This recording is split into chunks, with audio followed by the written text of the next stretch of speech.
একদিন রাস্তায় হাঁটতে হাঁটতে হঠাৎ দেখলাম দুটো বিড়াল খুব জোরে জোরে ডাকাডাকি করছে। কৌতূহল হলো, ভাবলাম দেখি ব্যাপারটা কি। তাই একটু দূর থেকে তাদের অনুসরণ করতে লাগলাম। তাদের আচরণ দেখে মনে হলো যেন কোনো বড় ঝগড়া চলছে।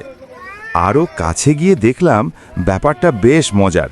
মনে হচ্ছে তারা যেন স্বামী স্ত্রী। ঈদ সামনে, কিন্তু জামাই বিড়ালটা নাকি বউয়ের জন্য কোনো উপহার নিয়ে আসে নাই, আর এই কারণেই বউ বিড়ালটা তাকে ঘরে ঢুকতে দিতে চাইছে না। বউ বিড়ালটা রাগে গর্জন করছে, ঈদ এসেছে, সবার জন্য কিছু না কিছু নিয়ে আসে, আর তুমি আমার জন্য কিছুই আনোনি, আজকে তোমাকে ঘরে ঢুকতে দেব না।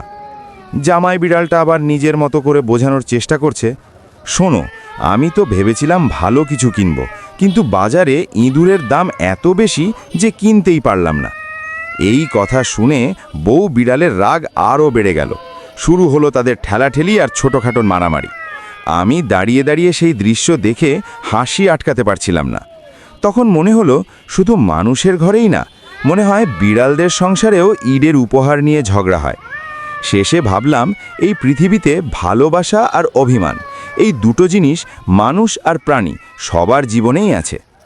ঈদ আসলে শুধু উপহার না, একটু ভালোবাসা আর খুশি ভাগাভাগি করার নাম। ভিডিওটি যদি ভালো লাগে অবশ্যই ফলো দিয়ে পাশে থাকবেন।